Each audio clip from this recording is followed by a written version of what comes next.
이따 다 올려놓을게요. 방에. 지난번에 안 올려놨어요 제가. 못 봤던 거. 아 그럼 지난번 거랑 같이 올려놓을게요. 제가 깜빡이가 안 올렸던 거예요. 일단은 우리가 이제 모든 에너지 온실에 쓰는 거는 이제 와트로 표현한다고 했어요. 와트로 표현하게 돼 있고 그럼 들어온 에너지하고 나가는 에너지와 비교할 때 이제 나가는 에너지가 많으면은 온도가 떨어질 거고 반대로 들어오는 에너지가 많으면은 온도가 올라갈 텐데요. 이제 인풋은 뭐냐면은 이제 태양 에너지하고 히팅한 거랑 이제 빛 보광등한 것들이 이제 인풋이고 아웃풋은 인슐레이션 로스라고 해서 이제 단열로 해서 빠져나가는 열들, 그다음에 환기, 그다음에 히트 이미션이라고 해서 이제 저기 하늘로 이제 뺏기는 그 빛으로 뺏기는 것들, 그다음에 대류로 해서 공기로 빠져나가는 것들이 이제 네 가지가 있을 수가 있고요. 그 균형이 이제 플러스 마이너스 되는 거고요. 에너지 균형에서 보게 되면은 우리가 이제 너무 당연한 얘기인데 뭐 순 일사량, 그다음 가열량, 그다음에 보광량량, 그다음에 나가는 것은 이제 단열로 빠지는 것들, 환기로 빠지는 것들, 그다음에 그 복사열 손실이 있을 수가 있고 대류 손실이 있을 수가 있는데요. 보통 우리가 평형 상태라는 온실 온도가 일정하거나 천천히 변하는 걸 의미하는 거고요. 작물의 증상과 혹은 에너지를 추가하지 않고 현열과 복사열로 자멸만 변화시킨다. 그래서 우리가 이것도 에너지 보존의 법칙이죠. 온실 안에서의 에너지에서 수증기가 늘어나서 늘어난 에너지, 그러니까 수증기가 늘어나서 온도가 떨어지는 건 우리가 단열 냉각이라고 해서 결국은 온실의 에너지의 변화는 없고 단지 현열과 자멸로 바뀐다는 것들. 현열 자멸은 다 배우셨을 테고요. 그것들은 우리가 이제 영양값을 보게 되면요, 우리가 이제 볼게요. 난방에서는 50에서 150W인데 한국은 이거보다 적어요. 우리가 난방을 좀 적게 하거든요. 그리고 보강등은 50에서 거의 같은 걸 볼 수가 있고 태양 복사 에너지가 600에서 700이죠. 내가 이제 차광을 하건 뭐하든 평균 600에서 700이 들어오고 있고요. 야간 열방사, 그러니까 복사의 손실이 100에서 150W 정도 되는 걸 볼 수가 있어요. 굉장히 크죠. 그러면 제일 큰 게 뭐예요? 태양 복사 에너지죠. 그래서 태양 에너지가 겨울조차도 제일 크다. 그래서 들어오는 에너지입니다. 우리가 이제 환기를 주는 요소가 있는데 하나가 환기구의 개표 정도, 여는 정도죠. 얼만큼 문을 열 것인가. 풍속, 풍향 있고요. 풍속이 셀수록 많이 베풀 것이고 온실 내외 온도 편차에서 커지는데 이것들은 다 풍속이나 풍향이나 온실 내외 온도 편차는 환기구의 개폐 정도를 할 때 우리가 영향값을 주죠. 예를 들어서 온실 내외 편차가 만약에 우리 같은 경우 이제 볼게요. 외부가 10도이고 내부 온도가 18도, 만약에 내부 온도가 15도, 25도가 되면 창을 열지 말아라 할 수 있거든요. 그러면은 온실 내외 편차가 25도면 열지 말아라 하면은 얘가 환기구가 예를 들어서 뭐 광량이 어떻게 됐든 간에 이건 문은 닫혀 있는 게 되겠죠. 그리고 내부 온도가 20도인데 외부 온도가 영하 5도예요. 그럼 25도 차이죠. 그럼 열어야 닫아요? 안 열죠. 내가 내부 온도 편차를 20도로 놨을 때 창을 열지 말아라 했을 경우에는 예를 들어서 내 온도 편차가 외부 온도가 영하 10도면은 내부 온도가 10도가 돼도 열을 찌르고 외부 온도가 영하 10도면 내부 온도가 영상 20도가 돼도 못 열죠. 편차가 25도 넘어갔으니까 못 연다는 얘기들이에요. 그래서 그리고 풍속이 있죠. 뭐냐면은 내부 편차가 15도가 되면 문을 열으라고 하는데 20도가 되면 문을 열으라고 하는데 풍속이 2도, 1도 올라갈 때마다 2도씩 증가하라. 예를 들어서 이제 풍속이 2m까지는 영향권을 주지 말고 2m가 넘어갈 때마다 2m에서 1m가 초과할 때마다 환기 온도를 2도씩 올려라 하면은 예를 들어서 풍속 3m가 됐어요. 근데 내부 온도가 20도에서 문을 열어야 되는데 내부 온도 편차 몇 도에서 열어야 돼요? 22도가 돼야 열 수가 있죠, 이것들요. 그래서 이런 우리의 영향값을 준다는 거죠. 제일 중요한 건 뭐예요? 바로 온도를 갖고 얘기를 하고 그다음 하는 게 바로 풍속이라든가 풍향을 갖고 개폐정도를. 우리가 보통 온실의 상부는 하부보다 10배 이상의 자주 공격원이라는 데서 아래쪽 커튼 위에가 10배 이상의 속도가 빠르다는 걸 얘기를 하고 있고요.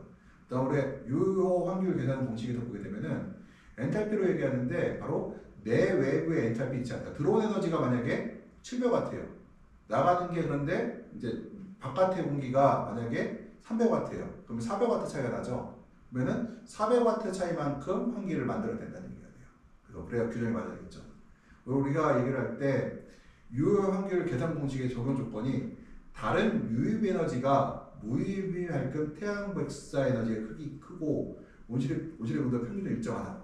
그래서 이건 뭐냐면은 이 유효 환기율 계산 공식을 만들 때 온실로 들어오는 태양 복사 에너지 양이 절대적이다 하면 이게 그대로 간다는 거거든요. 근데 실제로 대부분 이렇게 가요. 왜 그러냐면은 한낮에 같은 경우는 다 태양 복사 에너지의 절대값이거든요. 아까 보셨듯이 거의 절대값이죠. 낮에 난방할 리는 없잖아요. 이거 다 꺼진 상태에서 얘를 사용하게 되니까 거의 다 이거라고 보시면 될 것 같아요. 그 다음에 전제 조건 만족하지 않는 경우는 온실과 작물의 비열 용량도 고려해야 된다. 이건 뭐냐면은 온실이 이제 작물의 이제 키가 클수록 아니면 또 하나가 온실의 볼륨이 클수록 또 달라질 수도 있다는 얘기를 할 수 있는 거고요. 그 다음에 온실 천창의 크기나 궤도 결정 자는 온실의 위치, 가장 더울 때 환기율을 계산해야 되는데 우리나라에서는 지금 환기율 계산을 지금 여름을 갖고 한 게 아니라 겨울을 갖고 있거든요. 그러다 보니까 여름철에는 환기율 자체가 굉장히 부족해요. 특히 유료온실 같은 경우는. 올해 재밌었던 것 중에 하나가 재밌다기보다는 관찰한 것 중에 하나가 플라스틱 온실이 유료온실보다 착과율이 높다. 왜 그랬을까? 두 가지 요인을 볼 수가 있는데 어떤 분은 이제 야 차광 때문에 그런 거 아니냐? 아무래도 플라스틱이 차광이 덜 되잖아요. 차광이 더 되잖아요. 근데 물론 그것도 있을 수가 있어요. 근데 그거는 이제 안에 우리가 알루미늄 스크린이라든가 스크린을 적극적으로 사용했기 때문에 유료온실을 더 적극적으로 사용했거든요. 그리고 유료온실 중에서는 위에다가 그 도포제를 뿌린 데도 많거든요. 근데 왜 그랬을까 보면은 가장 큰 요인은 환기율이에요. 그러니까 보면은 여기도 보면은 벨로 플라스틱이 유료온실보다 천창이 더 큰 걸 볼 수가 있어요. 천창 면적이 더 넓어요. 그러다 보니까 바로 여기서 그 얘기를 하는 거예요. 지금 얘기가 천창 확률이 높다 보니까 아무래도 조금 더 올해 같은 경우 유리하지 않았나를 얘기할 수가 있다. 그러니까 우리가 들어온 에너지를 줄이는 것 첫 번째고, 그 다음에 환기율을 높이는 것도 환기율을 높여야 내가 온실 에너지가 적은 상태에서, 그러니까 온실 에너지가 덜 올라간 상태에서 환기가 맞춰지겠죠. 그러니까 온실 온도가 언제까지 올라가요? 내외부의 공기 교환을 통해서 온도, 그러니까 에너지가 충분히 빠져나갈 만큼 에너지가 안에 높아졌을 때 그때가 이제 균형이 이룬다고 했잖아요. 그러면 창은 크면은 온실 에너지가 조금 낮아도 균형을 맞아지겠죠. 그래서 올해 같은 경우는 그거에 있었고, 또 하나가 제가 느낀 건데 플라스틱 온실인데요. 벨로인데 돈이 없어서 예산이 부족해서 양창을 안 내고 한 창만 낸 사람이 있어요. 각 벨로마다. 벨로가 창이 지붕이 두 개잖아요. 근데 창을 한 창씩만 낸 사람이 있어요. 생각이 훨씬 안 좋아요. 두 창, 양창 내는 것보다. 그래서 제가 느낀 게, 야, 앞으로 온실을 지을 때는 우리나라 여름철에 어떻게 될지 모르니까 난방은 좀 더 들더라도 조금 더 환기율에 더 신경을 써야겠구나. 그게 이제 경쟁력이 될 수 있겠다. 왜냐면은 올해 9월 20일까지 열대야였는데 내년에도 9월 10일까지 열대야가 있을 수가 있잖아요. 그러면 열대야가 있을 때 유일하게 할 수 있는 게 이제 돈 안 들이고 할 수 있는 게 창녕방법밖에 없거든요. 물론 에어컨 쓰면 되는데 에어컨까지 써서 하기는 너무 비용도 많이 들어가서 그때는 설비 비용도 비싸고 에너지 비용도 너무 비싸고요. 그다음에 우리가 비율을, 그러니까 환기율이 효과적으로 어떻게 환기율을 측정할 것인가를 얘기해요. 그러면 인풋은 이제 똑같죠. 태양광 에너지 좀 나오고, 높은 복사 에너지 조건에서 유효환율은 유입 에너지를 델타진으로 측정할 수 있다. 뭐냐면은 그 다음에 이제 우리가 이제 또 하나 이제 여기다 그 수분량이거든요.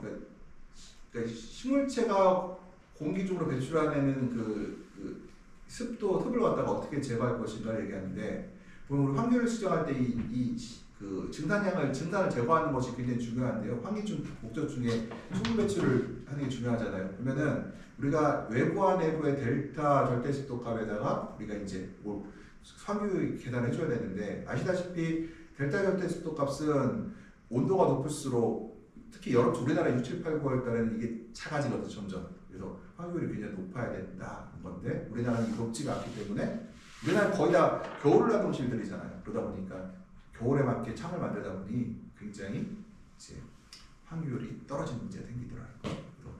그래서 우리가 온실 내부에 올해 같은 거 재밌다기보다는 희한한 걸 많이 봤는데, 온실 내부 습도가 비 오는 날 보면 95%가 나와요.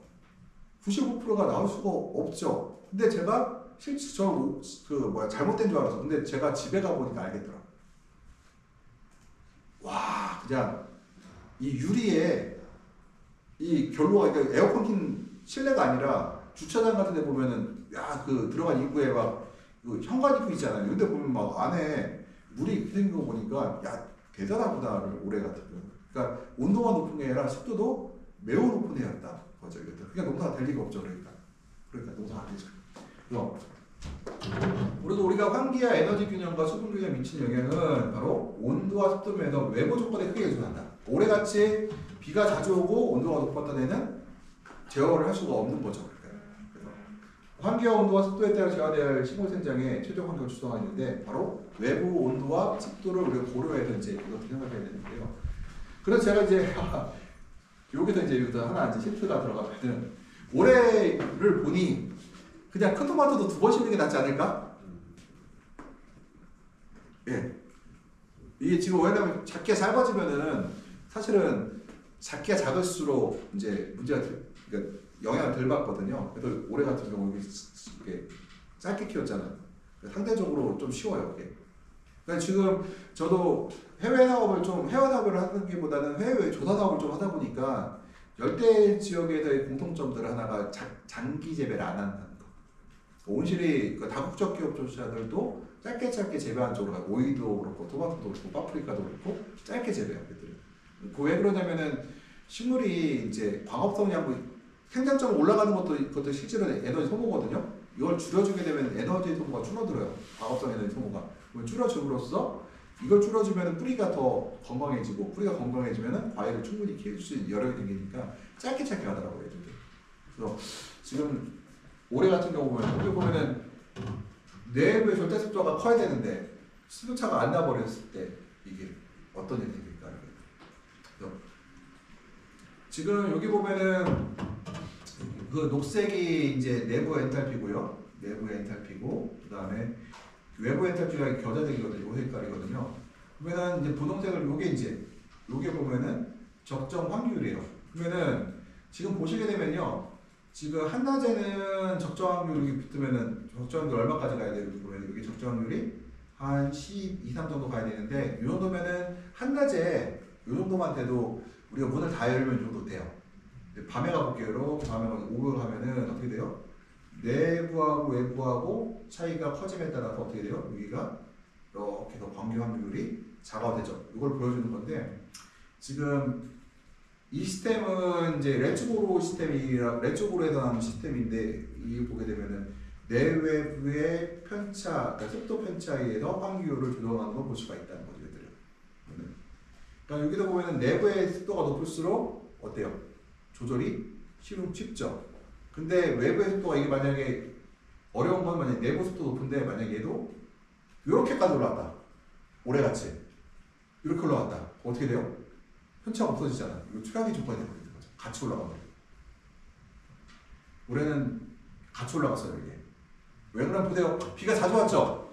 뭐 8월달 어때? 한 이틀 해 뜨고 하루 이틀 비 오고 그러면 습이 땅에 있다가 온도가 높고 다 올라갔죠. 그러고 나서 또 하루 이틀 비 오고 또 3, 4일 개고 그럼 또 습이 올라가고 그러다 보니까 올해 편차가 굉장히 문제가 많이 생겼습니다. 그래서 농사가 안 됐다라고 생각해야 되는데 그러니까 열 손실에 대해서 이제 그 열 손실의 역할을 이제 얘기하는데 이제 그죠 복살 손실이요. 복살 손실에 얘기하는데 이건 제가 카톡에 올려놔드릴게요. 이따가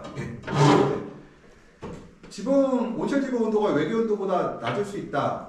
이는 온실 에너지에 큰 영향을 주고 높은 난방 비용을 원인할 수 있다. 그러니까 지붕이 말씀드렸듯이 외부 공기보다 떨어질 때가 있는데 실제로 자주 발생해요.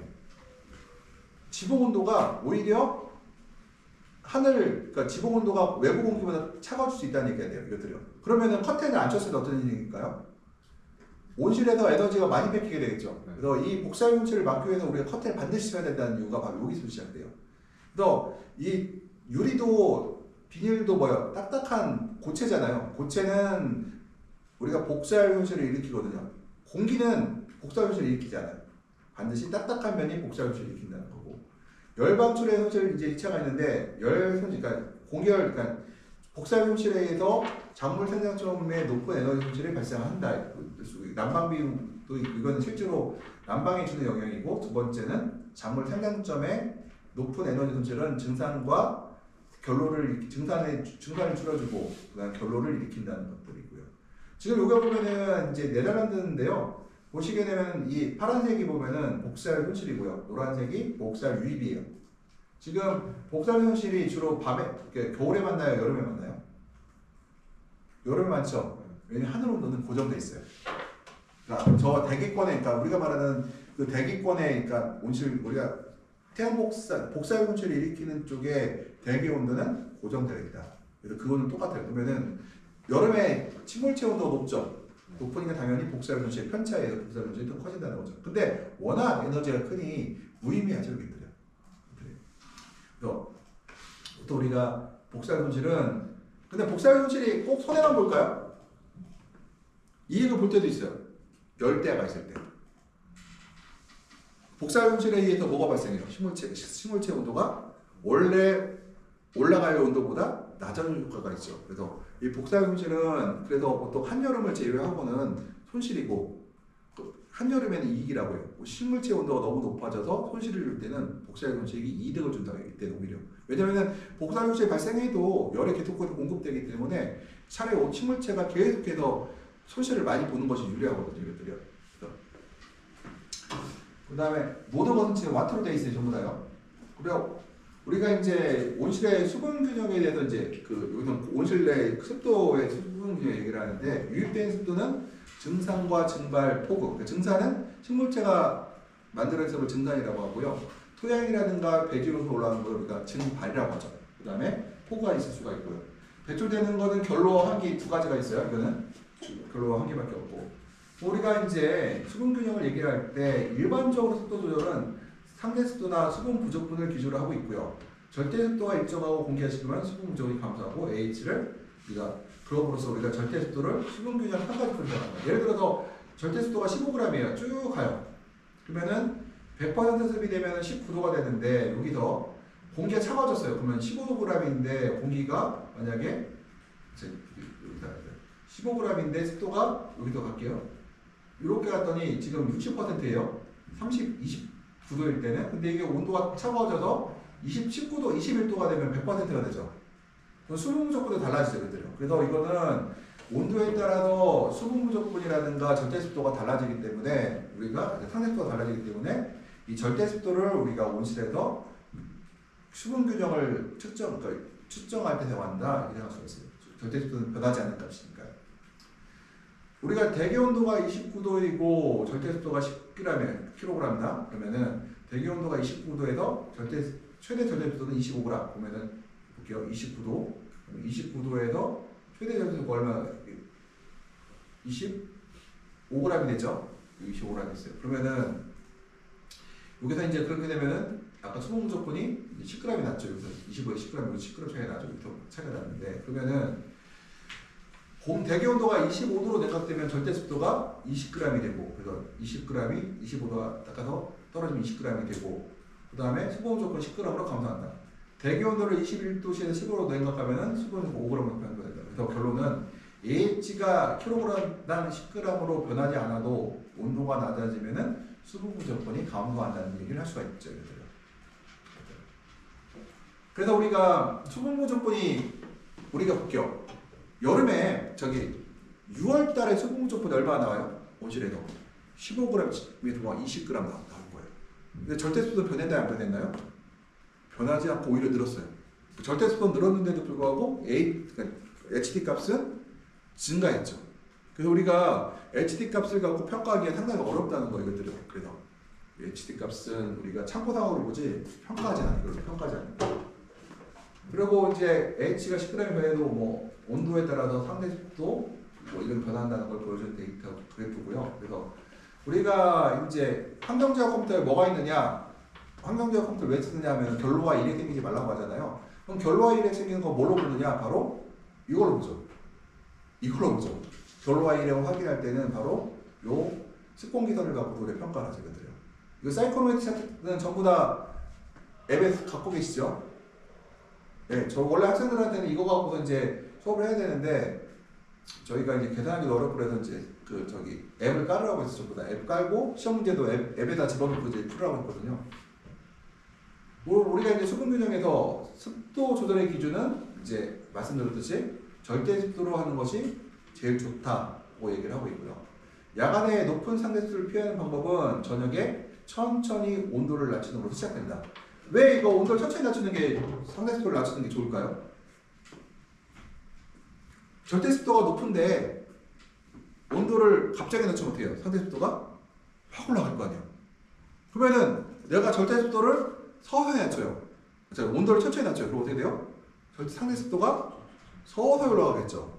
그러니까 온도를 갑자기 떨어뜨리는 게 좋은 거예요? 나쁜 거예요? 나쁜 거라는 거죠. 이들은 서서히 커튼을 사용해서 천천히 떨어뜨려야 하죠. 이들은 온도가 옛날에는요 쿨다운이라고 해서 떨어뜨렸다 올리라고 했는데 지금은 쿨다운을 하지 말라고 해요. 바로 이런 문제들이 발생하는 거죠. 여러 가지 에너지도 더 들고 그렇게 하면은 그 다음에 이 안에 절대 습도로 상대 습도가 확 올라가는 문제들이 그래서 결로가 위협이 굉장히 올라가요.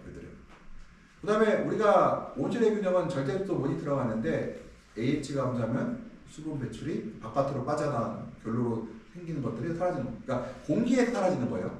결로가 생기든 환기가 되든 온실 내부의 공기에서 습도가 배출되는 거.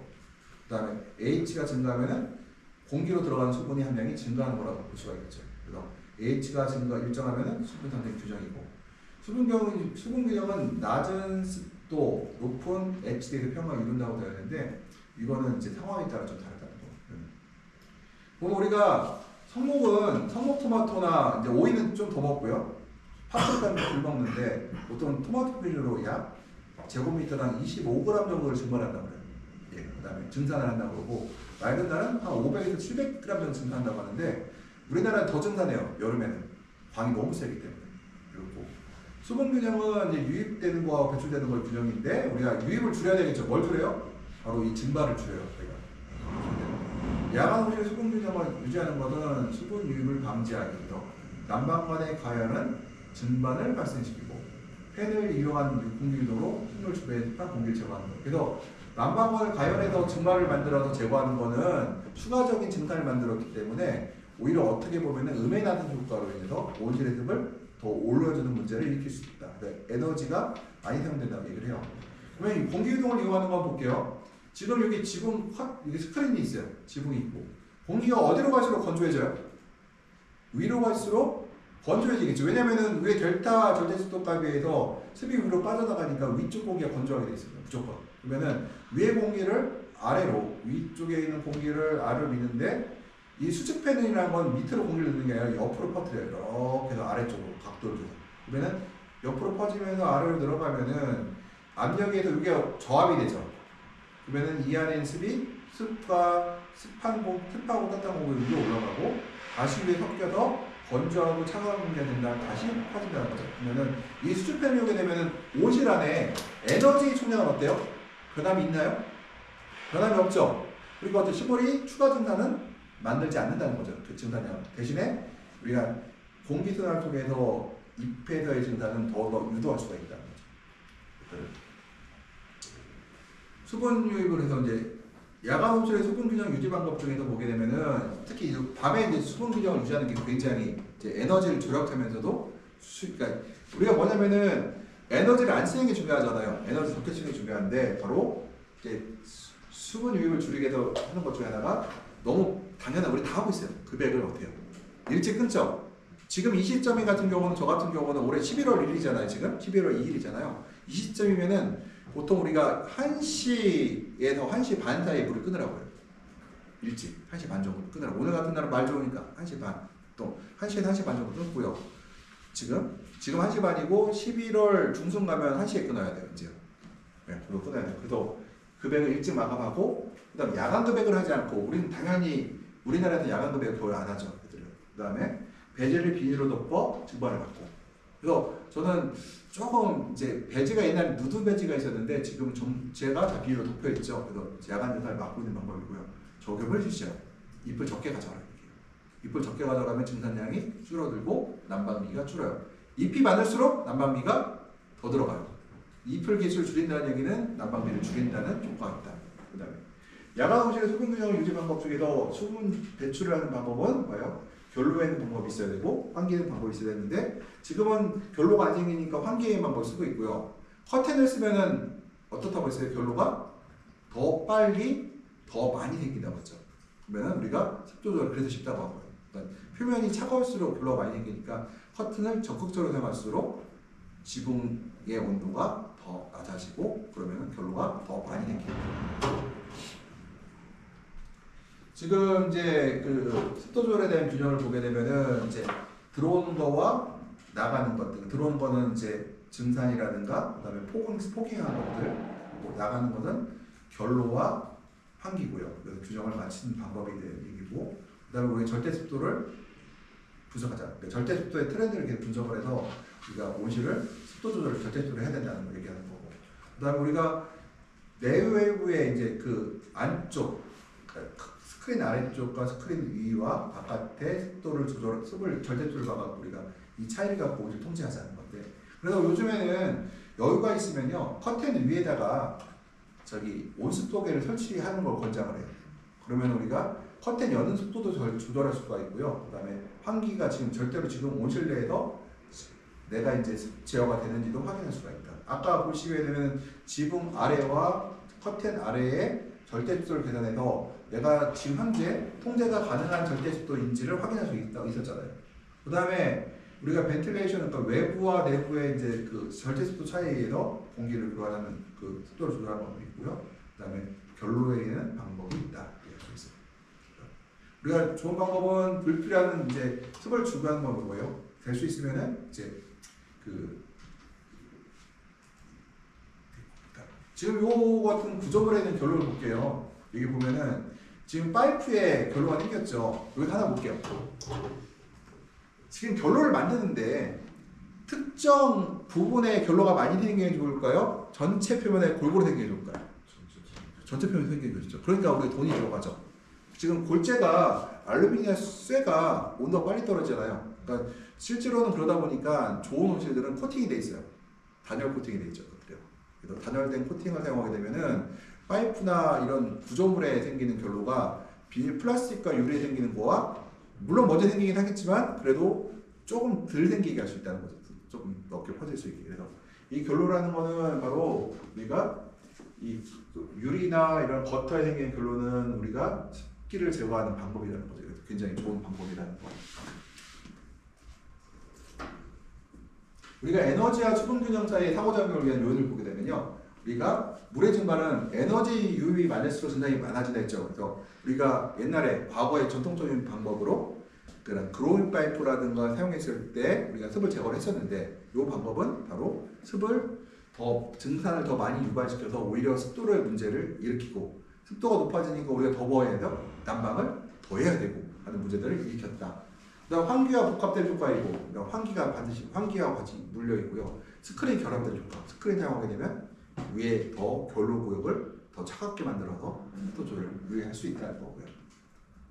그다음에 우리가 일반적으로는 환기 전략은 수분 관리보다 온도에 기반하고 있어요. 여태까지. 근데 그러다 환기는 수분 균형에 영향을 준다. 그러니까 우리가 온도에 맞춰서 환기를 하게 되면은 수분에 영향을 준다는 거. 이거는 상식적으로 알고 계세요. 이렇게 하라는 얘기는 아니에요. 왜냐면은 아까 말씀드렸듯이 온도라는 것도 예를 들어서 내가 습도를 높이기 위해서 온실의 온도가 30, 그러니까 외부 광량이 1000W인데 내부 광량이 700W이고 습도가 80%예요. 습도가 온도가 30도씨야. 그러면 내가 습도를 올리기 위해서 충분히 할 수가 있어요. 와, 32도 더 올리고 습도를 80% 올릴게. 근데 내부 온도가 35도인데 습도를 올리려고 문을 닫아? 그러면 큰일 나죠. 제가 뭐가 중요하다고 했어요? 먼저 온도가 중요하고 그 다음 습도 맞추려고 가야 되는데, 여기서 얘기하는 습도라는 얘기는 뭐다? 식물이 성장할 수 있는 한계의 온도 안에서의 온도를 얘기하는 거예요. 이거 벗어나면 안 돼요, 절대로. 그래서 가끔 가다가 오해의 소지가 발생하더라. 이 책을 그대로 공부하면. 여기서 온실 온도가 25도예요. 습도가 75%이고 외기가 24도이고 습도가 60%예요. 수광량이 700W이고 500W가 들어오고 있어요. 그러니까 1시간 동안 누적 광량은 1800kJ이 들어오고 있다. 그래서 이걸 했더니 그러면은 온실의 절대 습도는 77.6g이고 엔탈피는 73.2. 얘는 13.3이고 61.5예요. 그러면은 엔탈피를 볼게요. 얘가 보게 되면은 1800kJ 들어오고 있으니까 내부 엔탈피가 얼마야? 한 12 정도 나오죠. 그러니까 어때요? 약 입방미터다. 그러니까 153 입방미터의 공기를 바깥으로 빼내야 우리가 에너지를 밖으로 균형을 맞출 수가 있어요. 그러면 여기서 153인데 측고 높이를 7m 잡으면요, 6m 잡으면 7입방미터고, 그럼 얼마예요? 한 23 3번 정도를 뭐 교환해야 되거든요. 그러면은 일단 밑에 볼게요. 153 입방미터, 154 입방미터를 보면은 습도를 볼게요. 17.6, 내부가 17.6, 외부가 17.3이잖아요. 4.3 차이가 나죠. 그러면은 시간당 어떻게 돼요? 601g 정도의 수분을 바깥으로 배출하게 된다. 내가 공기를 20번을 교환하게 됩니다. 그러면 식물이 토마토가 시간당 얼마라고 했어요? 한 500에서 700g 정도를 증발한다고 했죠. 그러면은 대략적으로 마실 수가 있죠, 지금. 근데 외기 풍속이 충분히 빠르면 확률이 높아져 작물의 생산은 충분하고 다 이산화탄소 커지는. 그래서 이렇게 되면은 이산화탄소 빠져나가겠죠. 근데 온실 온도에만 기반한 환경 전략은 식물에 더 불리한 조건을 초래할 수 있다. 또 온도를 만약에 얘를 25도가 아니라 27도로 올려버리면은 습도가 이거보다 더 올라가겠죠. 80% 뭐 75% 80% 올라가야 되고 편차가 더 커지죠. 그러면은 환기를 어떻게 해야 돼요?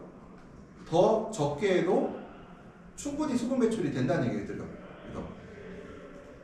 그래서 수분 배출이 저기 뭐 바깥으로 많이 빠져나가지 않고 습도를 올릴 수가 있다는 얘기. 습도를 이렇게 되면 이 안에 문을 닫아버리면, 그러니까 온도를 높여버리면.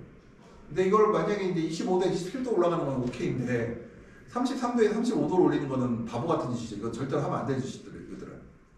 얘들아. 우리가 이제 식물의 과학적 조리에 대해서 25도가 최적인가에 대해서 확인해 보기로 했어요. 많은 경우는 25도의 수분 스트레스를 받을 수가 있다. 기공의 부분 폐쇄. 그러니까 공기 중 절대 습도가 너무 낮아버리면은 HD 값이 너무 높아버리면은 이제 식물이 기공을 부분 폐쇄해야 되고, 부분 폐쇄가 되면은 이산화탄소가 기공으로 들어갈 수가 적게 들어가게 되고요. 이로 인해서 이제 문제가 생길 수, 과업성량이 줄어들겠죠. 그 다음에 온실의 상대 습도 감소로 해서 엔탈피가 감소한다. 이건 뭐냐면은 습도가 높아야 엔탈피가 높잖아요. 그러면은 엔탈피가 내려간다는 얘기는 공기 교환이 더 많이 해야 된다는 얘기죠. 내가 자멸이 줄어들고 현열로 다 발생해버렸으니 더 많은 열을 빼내야 돼, 바깥쪽으로. 에너지의 불균형을 초래하고 확률의 필요성이 더 증가된다. 그렇죠? 이게 엔탈피가 감소하니까 더 에너지를 바깥으로 많이 빼게 돼요. 환기를 더 많이 해야 되죠. 그때 전제 조건이 있어요. 25도예요. 25도는 괜찮아요. 25도에 30도로 올라가는데 습도를 40, 내가 만약에 저 같은 경우 그럴 거예요.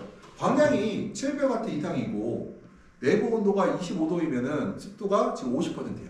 내가 창을 닫아서 30% 습도를 30도로 올리고 습도를 80%만 맞출 수 있다고 하면은 70%를 맞출 수 있다면 창을 닫겠어요. 근데 문제가 700W 강에서 창 닫으면은 30도가 될까요? 아마 40도가 될 거예요. 그러면은 내가 그걸 큰일 나죠. 그래서 이거 큰일 난 얘기거든요. 그래서 이거는 감안하고 들어야 돼요. 이거 25도라고 가정했잖아요. 근데 우리나라는 어때요? 30도라고 33도라고 가정을 해볼게요. 안 된다는 얘기죠. 절대로. 그래서 일단은 그래도 항상 말씀드리지만 온도가 중요하지, 온도가 중요하고 그다음 습도가 중요하다고 계속 얘기해요. 그럼 이거 볼게요. 수분 균형을 고려하는 환기 전략. 온실 온도가 지금 28도씨예요. 그랬더니 습도는 75%, 외부는 24도에 60%. 이 정도면은 우리나라 같으면요, 우리나라 여름이면 여기 60에다가 온도를 갖다가 얼마나 되냐면 30도로 해요. 33도로 그렇게 해요. 그건 말이 안 돼요. 일단은 외부 순간관이 700W로 되어 있죠. 우리는 이거 1000으로 바꿔야 돼요. 그렇죠. 내부가 700이에요. 그때는. 그러면은 여기는 현 시간에 500이 들어오면은 500W가 1800kJ잖아요. 그러면은 아까 25도, 28도 올렸어요. 그랬더니 어떻게 되냐? 보면은 외부가 오실레가 이제 절대수가 20.9g이고 엔탈피가 84.5, 외기가 13.3g이고 61.9kJ래요. 그랬더니 지금 1800을 나눠버리면은 78제곱미터 입방미터의 공기를 바깥으로 빼내야 돼요. 이것을 이제 수분 배출량으로 계산했더니 어떻게 되느냐? 이거를 했더니 시간당 약 595g만 배출하면 되겠죠. 아까 얼마였어요? 661이었죠. 온도를 높여버리니까 지금 595가 됐잖아요. 그러면 편차가 얼마나 나요? 얘랑 약 70g의 여유가 생겼죠. 그러면 내가 온실을 그만큼 더 습하게 관리할 수가 있다는 얘기죠. 이건 문제 28도라는 거예요. 항상 28도에 습도 75% 오케이. 그런데 문을 닫아서, 근데 이거를 우리나라 여름 조건에서는 절대로 할 수 없는 조건이라는 거예요. 근데 이 책이요, 플랜트 엠파워먼트가 지금 곳곳에 쓰여지고 있는데 이거 잘못 그때도 확실히 말씀드렸듯이 이렇게 받아들였다. 항상 우리가 한계 온도는 지키고 살자고 외부 공량이 700이 아니라 우리는 1000이고 항상 준비하고 있습니다. 그 다음에 우리는 6, 7, 8월 달이 열대 지역이다. 열대 지역보다 심하지, 그러니까 덜하면 심하지 않아. 얘가 제가 옛날에 조금 젊었을 때 저기 지원을 좀 받아갖고 해외 근무를 좀 했었거든요. 대만을 갔어요. 타이베이를 갔어요. 근데 타이베이가 우리보다 더 시원해요. 거기가 바닷가잖아요. 훨씬 시원해요. 우리는 막 타이베이가 33도 됐는데 우리가 그래서 야 덥지 않냐 물어보길래 야 마 우리는 38도야. 한국인 스타일 보여주면은 놀래요? 걔들 놀래.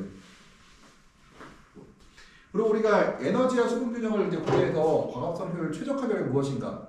온실의 소분 배출을 10% 줄여서 작물의 수분 스테를 줄인다. 이건 뭐냐면 아까 그 25도에서 28도로 그러니까 어떻게 돼요? 수분 증발량이 10%가 줄어서 밖으로 나가 빠져다니게. 그러면은 온실의 습도가 높아짐에 따라서 기공은 더 열리고 산산가스 흡수를 촉진하게 되고, 여보는 또 25도보다 28도 온도가 높을수록 광합성을 더 잘하거든요. 단 전제 조건은 탄산가스 충분한 조건에서. 예를 들어서 탄산가스가 400이 아니라 700, 800이면은 28도, 30도에서 광합성을 잘해요.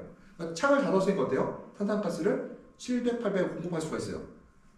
여기까지 오케이. 근데 우리는 광량이 1000W이고 내부 온도가 28도가 아니라 18도가 되니 창을 다 열어버리고 그러면은 우리나라한테 안 맞는 조건이다. 상당히 이거는 이제 유럽의 온도는 가능하다. 왜냐하면 네덜란드에 제가 갔을 때 6, 7월 달에 한낮 온도가 23, 4도고요.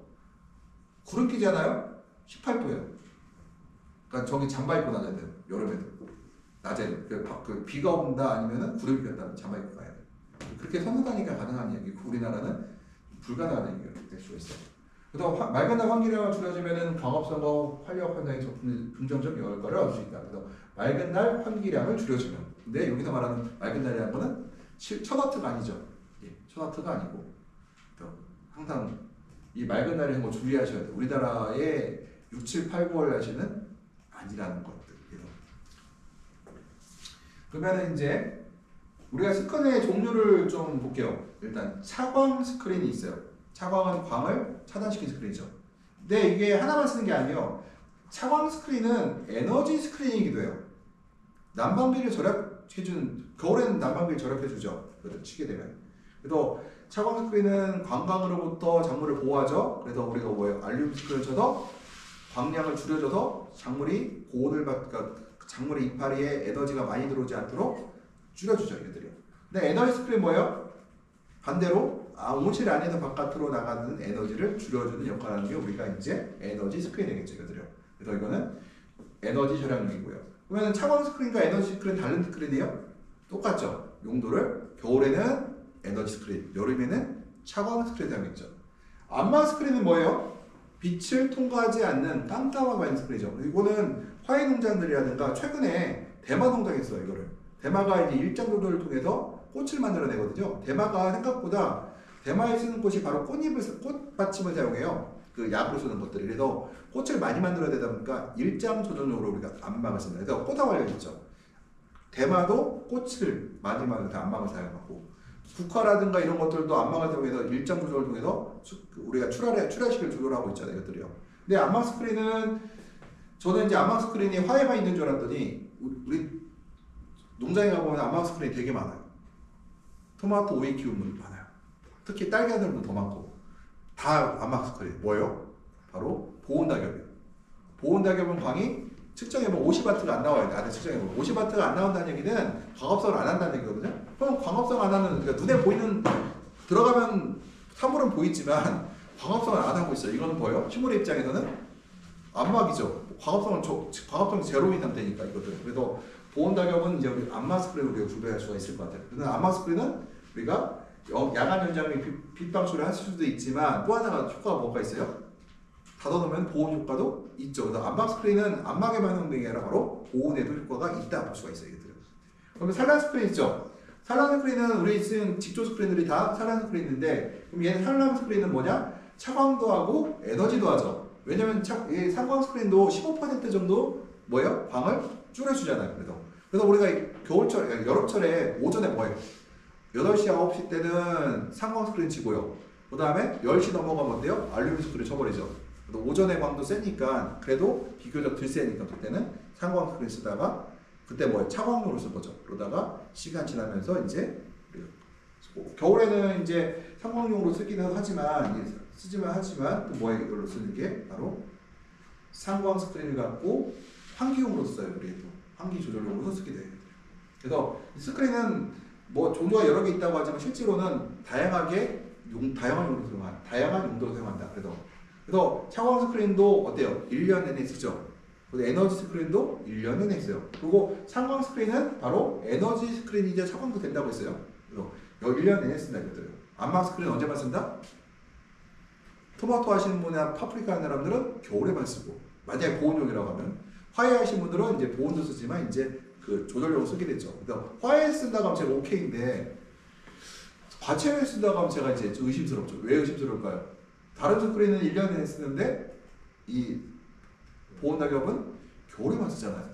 그리고 겨울에만 쓰는데 또 뭐 해야 돼요? 갭을 써야 되죠. 갭을 쓰면 온실 내 온도 편차가 크게 발생하고, 온도 편차가 발생하는 걸 우리가 실제 온실에서 우리가 제일 싫어하는 게 온도 편차거든요. 온도 편차와 온도가 급상승하는 거 싫은데, 만약에 보온 낙엽을 갖다가 쓰게 되면은 갭을 쓰게 되면 온도 편차가 발생하고, 갭을 안에서 문을 닫아버리면 온실 안의 습도가 너무 올라가 버려요. 습도 조절이 안 돼요. 그래서 이 장비를 쓸 때도 1년 내에 쓸 수 있는 것인가 아니면 한 작기만 쓸 수 있는 거를 생각해 보셔야 돼요. 그러면 우리가 스크린의 주변시대는 추가된 매개 변수를 볼게요. 첫 번째가 투명도가 있고요. 복사, 반사, 열, 방출, 방출이 있는데 뭐냐면은 투명도가 있어요. 방추가율이죠 이거는. 그 다음에 복사, 반사는 뭐예요? 반사율이죠. 그 다음에 열, 방출, 방출율 같은 경우는 우리가 적외선을 튕겨내는 능력이에요. 우리가 유리 온실하고 플라스틱 온실이 있잖아요. 그러면은 유밸류 값 이제 이게 보면은 이제 그 적외선 반사율은 유리가 더 높아요. 적외선 반사율은 유리가 훨씬 높다. 플라스틱보다. 그래서 식물체 체온보호에는 유리가 플라스틱보다 유리한 면들이 있다. 그 다음에 산란율, 이제 분산, 산자율이 있을 거고요. 특정 조건에는 공기 투과도. 스크린은 공기가 통과가 돼야 돼요. 우리가 이제 등산을 갈 때 기능성이 들어있는 게 뭐가 있어요? 만약에 방수되는 걸 입고 왔어요. 공기도 안 통하고, 습도 안 빠져나가고, 물도 안 들어가요. 얼어 죽어요. 땀 차서 얼어 죽어요. 그거 입고 산에 올라가요. 땀은 빠지고, 물은 못 들어야 되죠. 그래서 스크린의 역할들 중에서 보게 되면, 물은 못 들어오고, 습은 빠져나가는 것들이죠. 이것들이요. 그래서 이렇게 생각을 하시면 될 것 같아요. 요즘에 내가 온실을 아무리 잘 쪄도 구조물에서 결로가 생길까 안 생길까요? 떨어지 낙하할까 낙하를 하죠. 그거는 어쩔 수 없어요. 그러면은 만약에 투명한 스크린이 있다고 어떻게 하면 돼요? 투명한 스크린을 닫아놓은 상태에서 물이 계속 떨어지지 않거든요. 오전에 떨어지거든요. 낙하될 때 그걸 방지를 하고 낙하가 끝나면 창을 커튼을 열어버리면은 그 물이 식물체에 안 닿게 할 수 있어요.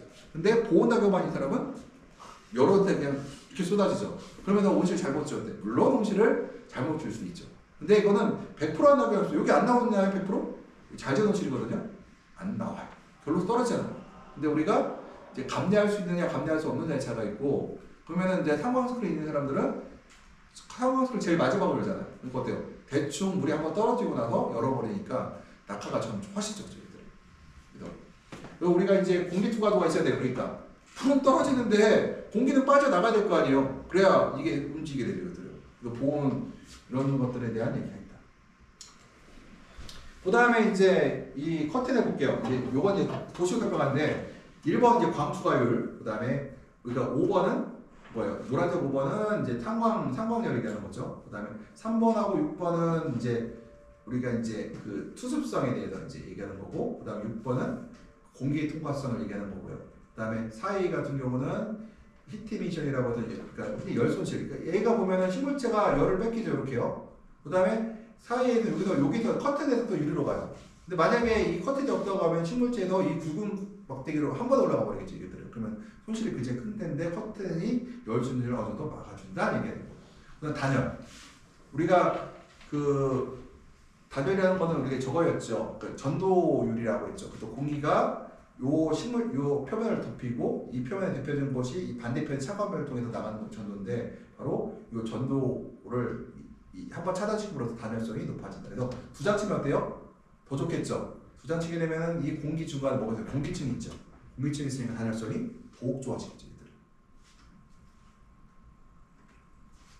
그래서 스크린의 매개 변수를 보게 되면 광추가수가 투명도를 얘기할 때요. 광원의 특정 각도에 측정이 되어 있고 각도는 그 제로를 통과하는 빛이 경도뿐만 아니라 빛의 반사를 결정하는 데 관심이 있다. 그래서 이 광원이 그러니까 스크린의 매개 변수 그 반사에 대해서 얘기를 하는 거고요. 그 다음에 온실 지붕과 동일한 각도로 스크린을 설치하면 광추가수가 높아진다. 그래서 이 얘기는 뭐냐면 하나 많은 얘기인데요.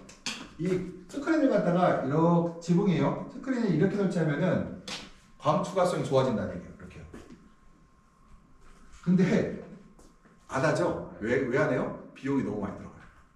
이거를 여기다 열고 닫히려면 비용이 많이 들어갈 거 아니에요? 그러니까 어떻게 해요? 이렇게 해서 여기서 열고 닫죠. 이거는 사실은 얘가 훨씬 나아요. 근데 이렇게 하는 이유는 비용의 문제가 발생하니까 우리가 못하는 거죠. 그래서 이 얘기는 이제 하나만 한 얘기고요. 미래는 가능하겠죠. 언젠가는 이제 어떤 획기적인 아이디어가 있게 되면. 그 다음에 그 스크린의 결론은 빛의 투과를 심각하게 감소시킨다. 그래서 해결 방법은 뭐 온실 지붕과 동일한 각도로 스크린을 설치하거나 스크린 표면에 무적 처리하는 거. 그래서 이렇게 되면은 물방울 맺히잖아요. 그러면은 이렇게 흘러내리겠죠. 근데 이렇게 되면은 물방울이 맺힐 거 아니에요. 이렇게. 근데 이걸 줄여주기 위해서 우리가 뭘 해요? 스크린에서 결론을 막기 위해서 하는 것 중에 하나가 일단은 무적 처리도 되고 그 다음에 또 하나 있어요. 습이 빠져나가죠. 그러니까 어떤 스크린이냐면은 비닐로 된 게 있어요. 플라스틱으로 완전히 구멍이 없이 밀봉된 게 있단 말이에요. 그럼 여기에 물방울 맺힐 수가 있겠죠. 근데 일반적으로 우리가 쓰는 스크린들은 투습성이 있는 스크린이라 밑에 결로가 그렇게 생기진 않아요. 우리가 쓰는 커튼은 특히 여기 혁신밸리 거, 김제 혁신밸리 거는 굉장히 좀 질이 좋은 스크린들이거든요. 그래서 이런 일들은 없죠. 근데 저기 어디 가면 딴 데 가면 혁신밸리 딴 데 가면은 스크린이 이제 물 많이 떨어진다고 하는데 저희가 볼 때 그런 원인으로 물이 많이 떨어져요. 그러니까 물이 안 생길 수는 없거든요. 왜냐면은 제가 얘기했죠. 온실이라는 건 세상에서 뭐 가장 싸구려 건물인데 싸구려 건물에 당연히 생기는 건데 그거는 아무리 잘 지어도 결로가 생기니까 하자고 맨날 하잖아요. 아파트 같은데 그렇게. 근데 유리 비닐 한 장인데 당연히 생기겠죠. 그 다음에 우리가 이제 스크린 매개 변수 보면 단열 스크린, 그러니까 100%율 대신 우리가 유밸류 값을 쓰는 건 좋다. 그래서 우리가 단열율이라는 거는 퍼센티지라는 건 말이 안 돼요. 왜냐하면 같은 유밸류 값이라도 온도에 따라서 내부 온도 편차에 따라서 단열율이 달라져요. 그러니까 내부의 편차가 클수록 단열율은 높아진다고요. 그리고 율 값에 영향을 미치는 것은 환기 시스템과 온실 지붕, 육값은 고정값이 아니에요. 그래서 아까 말했지만 육값은 변한다는 거죠. 계속요. 그 다음에 환기 시스템과 온실 지붕이 있고 복사율과 바람의 스크린의 온도와 스크린 외의 공기 흐름을 영향을 주고 그래서 이 스크린을 치게 되면은 그 복사율 현실에 영향을 주고요. 바람은 이제 바람이 세게 불수록 스크린 위의 온도와 스크린 아래 온도 편차가 커져요. 스크린이 없으면은 바람이 불면서 영향을 되게 크게 받아요. 아래쪽이 되게 차가워지는데 스크린을 치게 되면은 아래쪽 온도가 위쪽 온도는 변하는데 아래쪽 온도는 변하지 않거든. 잘 변하지 않거든. 그래서 우리가 보통 스크린을 칠 때요. 보통 이렇게 스크린을 치면은 투명한 스크린을 치잖아요. 바람이 쓸 때 이거 치워놓고 있으라고요. 한쪽에 치워놓고 있으라고요. 그래야지 이 안에가 온도가 균일해져요. 근데 바람이 이렇게 세게 막 초속 4m 세컨으로 불고 있다. 엄청 강풍은 아니에요. 4m는 닫아야 되거든요. 그래도 바람이 틈으로 들어온단 말이에요. 그러면은 밀면은 어느 틈으로 들어오고 그러면은 틈으로 들어오니까 어디서 빠져나가거든요. 그러면은 공기 교환이 발생을 해요. 그래서 커튼을 닫게 되면은 투명한 스크린을 닫게 되면은 이 온실 안에가 여기가 편차가 줄어든다는 거죠. 이걸 열어버리면 여기랑 온도 편차가 크게 발생하는데 이걸 스크린을 닫은 상태에서 바람이 세게 불면은 온도 편차가 내부 온도 편차가 줄어들어요. 온실에 온도 편차가 있는 게 우리는 좋아하지 않잖아요. 편차가 없는 게 좋잖아요. 온실의 습도가 균일하게 좋잖아요. 닫아놓는 게 좋다고. 그래서 아까 말씀드렸듯이 그러면 상광 스크린, 투명한 스크린 역할은 또 뭐예요? 바람이 세게 불 때 온실 안에 기후를 일정 균형 있게 변하지 않게 균형 있게 만들어준다는 거죠. 그래서 이런 스크린들의 역할이 굉장히 그래서 이게 세 번째가 그 얘기를 하는 거거든요. 네 번째는 스크린 갭 사용은 유효 유밸류 값을 극적으로 줄일 수 있다. 단열 측면에는 좋지 않다. 스크린 갭은 말씀드렸을 때 어떻게 돼요? 요만큼 창을 커튼을 이렇게 했는데 요만큼 열었어요. 그러면은 요만큼은 뭐예요? 유밸류 값을 적용을 안 받죠. 그러니까 전혀 큰 차이가 발생한다는 거예요. 근데 스크린 갭은 우리가 피치 못할 때만 써야 돼요. 예를 들어서 온실의 습도가 90%가 넘어가네? 그럼 갭을 써서 습도를 떨어뜨려야 돼요. 그때만 사용하는 거죠, 이것들은. 온실 습도가 뭐 87%, 88% 그러면 내가 갭을 굳이 사용할 이유가 없죠, 그때는. 그래서 이것은 스크린 갭은 우리가 단열층이 좋지 않기 때문에 사용하지 말라고 하는데 보온 가격 커튼은 내가 커튼을 쳐야 그러니까 갭을 써야 된다고 했죠, 습을 빠뜨리기 위해서. 보온 가격 커튼 때문에 이제 얘기 중에 하나가 습기를 제거하려면 갭을 써야 되고 갭을 쓰면은 일반 알루미늄 스크린과 단열 보온성의 차이가 없어져 버려요. 습이 빠져나간 만큼 어차피 에너지는 들어가야 되거든요. 그래서 그리고 우리가 스크린의 배경은 투습성인데 스크린의 투습성은 변하죠. 오래 사용할수록 더 잘 빠져나가요. 그래서 잘 빠져나가는 얘기는 뭐가 들어간다? 에너지가 많이 들어간다는 얘기가 돼요.